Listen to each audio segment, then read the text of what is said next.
Right, drums and reverb. Epic subject, so I'll probably stagger this across about 3 or 4 videos. This first video is really going to concentrate on Groove Agent's built-in reverb, how to use it, and how to get the best out of electronic drum sounds. I've also done another channel here with Neferton so that we can get an 808 kick drum going, because that's an area that a lot of people seem to have problems with, is how to apply reverb to a big, resonant, low-frequency sound like an 808 kick. I'll deal with that in the next tutorial. For now, I'm going to concentrate on Groove Agent, the built-in reverb here, and let me throw this in bypass mode. Have a quick listen to the beat. It's a very simple drum beat, and I'm using the Kitty, don't ask, preset in Groove Agent. It's a sort of electronic drum kit, and I chose this kit in particular because it's got a very thin sounding kick drum. And with electronic kick drums, particularly if you start messing around with the resonance, you tend to find that reverbs can be a real nightmare. And irrespective of how much filtering you do on a reverb, you will always get smearing and loss of definition. So I'm going to try and show you ways that we can counteract that. We can't completely eliminate those problems, but we can counteract them to get the best out of the drum sounds. Right, let's have a quick listen.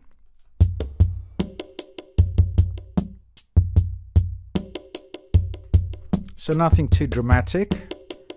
And here is a preset I created along with all of these other ones which I've offered to Steinberg. Hopefully they'll include them. They're freebies. And really these are all drum reverbs. 909, 808s, acoustic drum kits and so on. Listen to this one I created.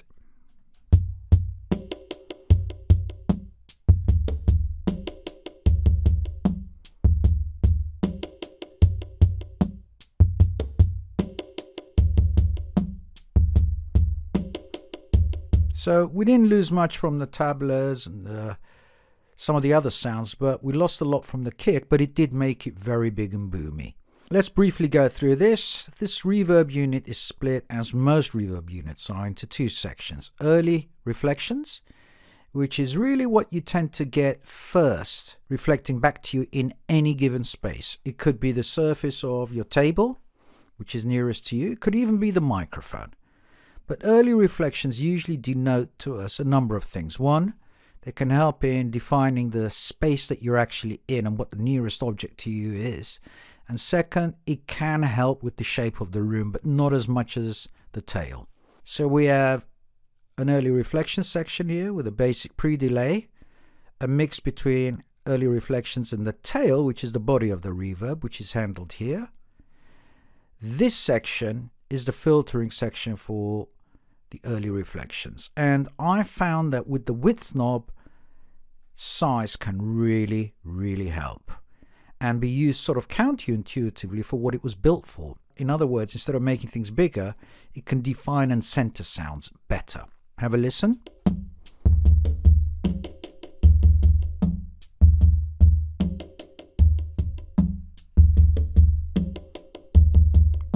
If I put size to 0, the kick sounds as if it's on the left, the tablas sound like they're on the right. If I take it to 50% or thereabouts, it still sounds a bit off left. If I max it out, the kick now sounds more center. So try and use this based on what and how you shape your reverb, what reverb you're going to use and how you're going to shape it. Don't go by what it says in the manual, because it'll have different effects on different reverbs.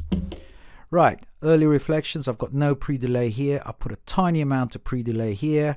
In the next video tutorial, I'll show you how we can use the 2 pre-delays together to create more interesting tones.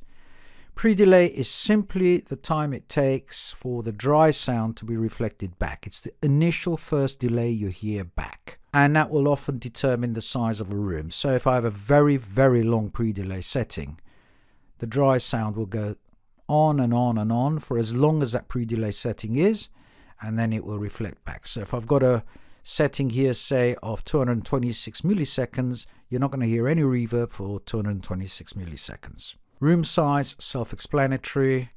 Big room, small room. Do you want something up close and personal, or you want something that sounds distant?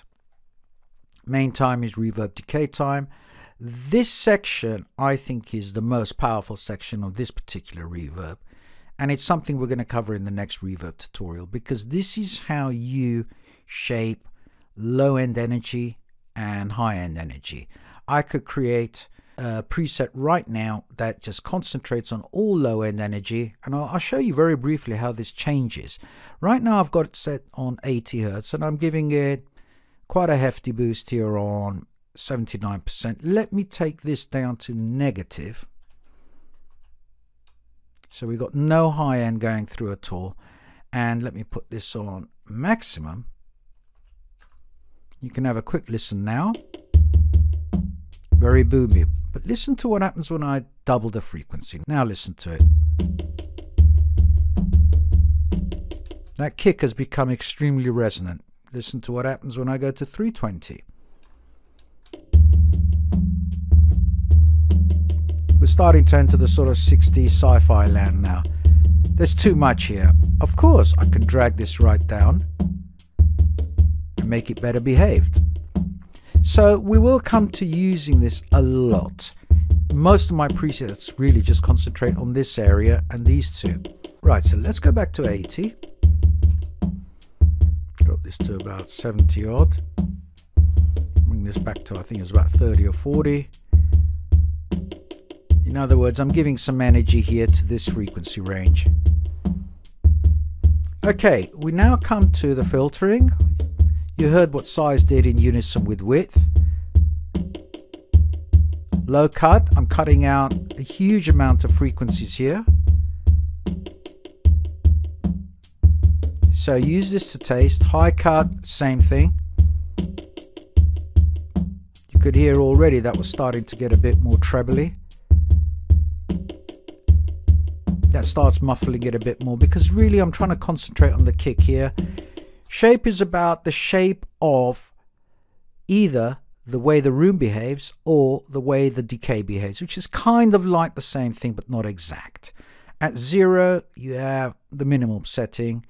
If I take this all the way, you can hear the kick change there, change there again, changed here. So you're applying more of that shape, which is quite a drastic shape. We use this to great effect later when we want to create the sort of gated reverb effects.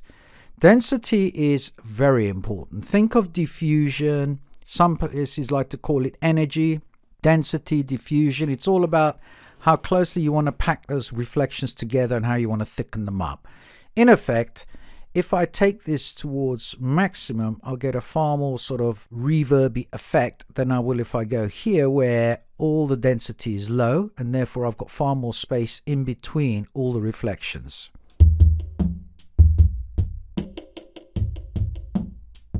You can hear that's far more sort of that natural reverb sound. That's why it sounds so smeared, than it is if I'm here, which gives it better clarity. Now on other presets, let's try something else.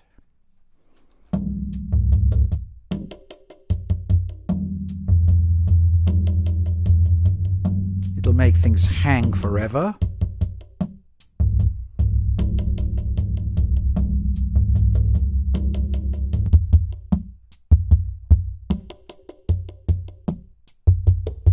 And if I take the room size up and give this a lot more reverb, you can now hear that reverb effect. Now listen to what happens when I bring this down.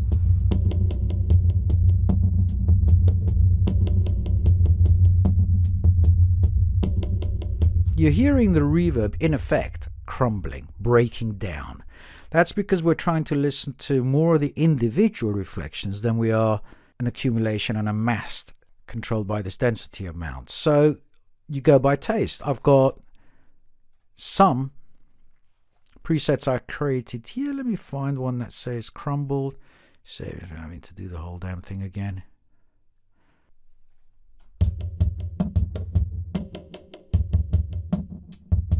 So you can hear those individual reflections.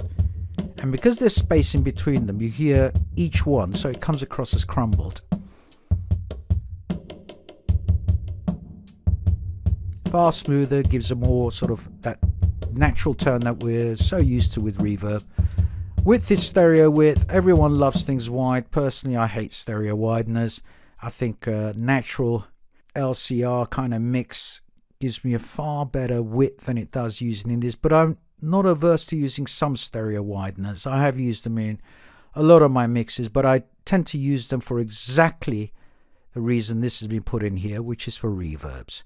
I'd rather space out and put my reverbs in the back and push them in the background to the lefts and rights, and maybe make them deeper by some more high cuts, you know, so that way if you filter, remember when things are further away, they sound less clearer than when they're closer up. And you also have to bear in mind how high frequencies and low frequencies dissipate. So the width can be very useful in pushing the reverb around to the back and widening them, but you've got to be careful not to collapse that stereo field. Mix is pretty much standard, and mix of the two. So enjoy yourselves. Really doesn't matter which one of these presets you pick, they'll all teach you something about the settings. It's called fizz for a reason, it sounds fizzy. You can hear how much more pronounced that is on shape. So load up any of the presets and have some fun playing around until we get to the next tutorial where we get into the meat of how to use this thing.